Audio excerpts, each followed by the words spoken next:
Doctor, háblenos del cáncer de páncreas.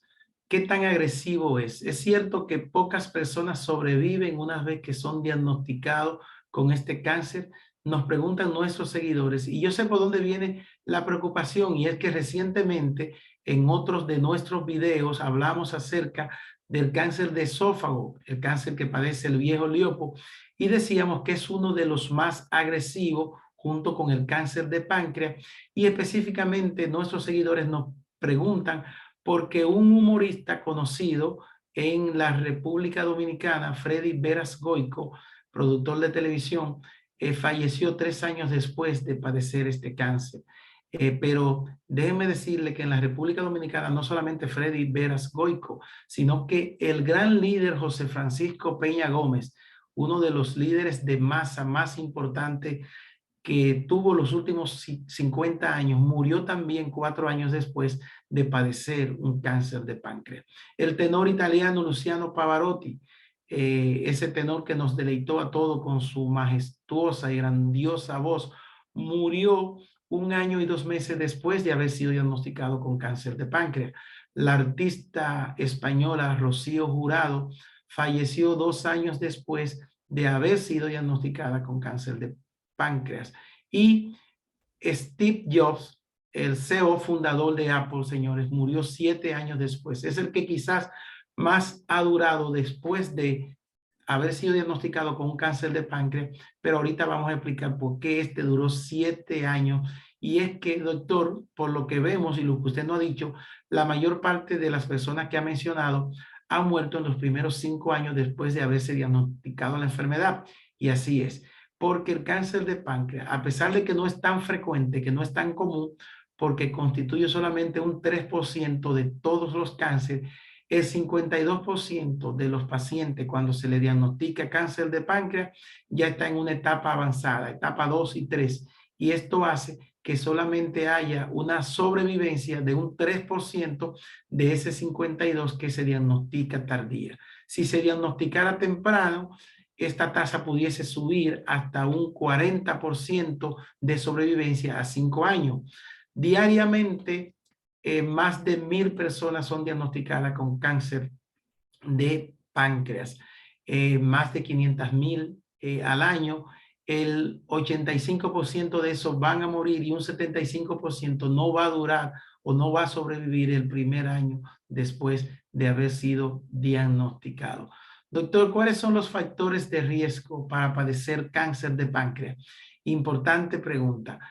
El cigarrillo es la principal causa. 25% de todos los cánceres de páncreas se van a ver en pacientes que son fumadores. El tabaco es la principal causa, sobre todo los que fuman cigarrillos. Se ha visto también en los pacientes que fuman pipa, que fuman cigarro, pero se ha asociado más al uso de cigarrillo. La obesidad, señores, en un 20% de sobrepeso, es un 20% los pacientes que están en sobrepeso, que están en obesidad, de padecer la enfermedad. La diabetes, sobre todo la diabetes tipo 2, y recuerden que esta diabetes también se asocia a obesidad, es un factor de riesgo para padecer cáncer de páncreas.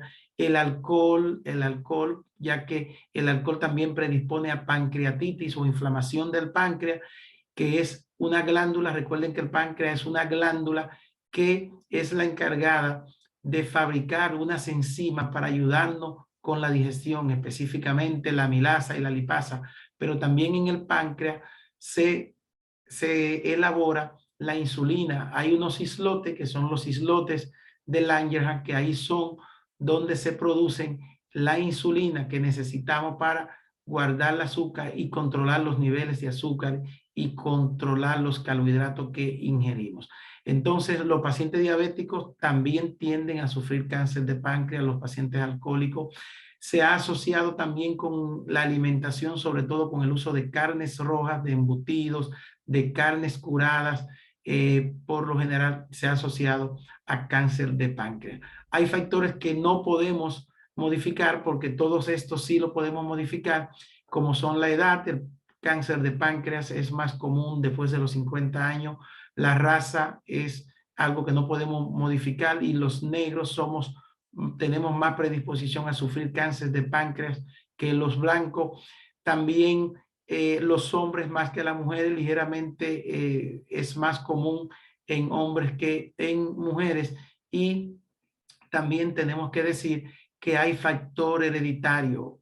Hay un grupo de alto riesgo y es el que ha tenido familiar con cáncer de páncreas que puede desarrollar la enfermedad y son los sujetos que hay que mantenerse vigilando a fin de hacer una detección temprana. Doctor, ¿y cuáles son los síntomas que tiene un paciente con cáncer de páncreas? Ese es el problema, que casi no da síntomas. Muchas veces cuando nosotros vemos los síntomas, ya es que la enfermedad está muy avanzada. ¿Cuáles son esos síntomas? El dolor, sobre todo cuando el cáncer es a nivel de la cabeza, el cuerpo y la cola. El páncreas tiene tres partes. Cabeza, que es donde más se producen los cánceres, que se produce el 95% de los cánceres, sobre todo el adenocarcinoma, que es el más agresivo. Está el cuerpo y la cola, donde se producen el otro 5%. ¿Se acuerdan que les decía ahorita que Steve Jobs duró 7 años? Esto es porque el cáncer que tenía es el que nosotros conocemos como insulinoma, que es el cáncer donde se produce la insulina de páncreas, pero donde se produce la insulina que produce hipoglicemia, y este es uno de los síntomas tempranos. El paciente se le baja la azúcar porque produce mucha insulina y entonces hace hipoglicemia. Steve Jobs tenía un insulinoma que no se quiso tratar y duró como 10, 11 meses. Como él era budista, era vegetariano, dijo que iba a hacer dieta y no quiso recibir tratamiento si no hubiese durado más de 10 años, porque generalmente la sobrevida a 10 años es buena cuando se trata a tiempo, pero Steve Jobs duró 7 años después de haberse descubierto este cáncer. Los pacientes con cáncer de páncreas pueden muchas veces desarrollar una diabetes y de repente es diabético y piensa que es que el paciente comenzó a ser diabético por un desorden en el metabolismo de los carbohidratos, pero no, es como consecuencia del cáncer de páncreas. Muchas veces puede tener trastornos psiquiátricos, puede estar delirando y es como producto del cáncer de páncreas y muchas veces son tratados y llevados al psiquiatra cuando el paciente en sí tiene un cáncer de páncreas. El paciente ya en una etapa más tardía va a tener ictericia, que no es más que ese color ictérico amarillo por aumento de la bilirrubina, por obstrucción de la bilis que no sale al intestino y que se queda circulando a nivel sanguíneo y hace que el paciente se vuelva amarillo como un canario, como decimos nosotros. Y también el paciente puede tener esa masa, esa sensación de masa a nivel del epigastrio o la boca del estómago. ¿Cómo hacemos diagnóstico? Se hace tomografía, que es uno de los métodos que más sensibilidad tiene para detectar el cáncer, sobre todo cuando ya hay una masa. También se hace resonancia, o sea, se hace una pancreatoduodenografía por resonancia endoscópica retrógrada y eso nos ayuda a que nosotros identifiquemos temprano el cáncer de páncreas. Doctor, ¿y el tratamiento? La mayor parte de las veces el tratamiento va a ser mixto y muchas veces ya no hay posibilidad de que usted pueda sacar el tumor porque ha crecido mucho, ha invadido a otros órganos y eso hace que el paciente tenga mayores problemas. Doctor, entonces la mayor parte de los pacientes con cáncer de páncreas van a morir. Así es. Decíamos que el 85% de estos pacientes morirán y solamente un 15, un 20% pudiesen sobrevivir después de los 5 años. Si llegó hasta el final de este video y no se ha suscrito a nuestro canal, suscríbase, active la campanita, dele like, comente y comparta este video para que pueda llegar a más personas.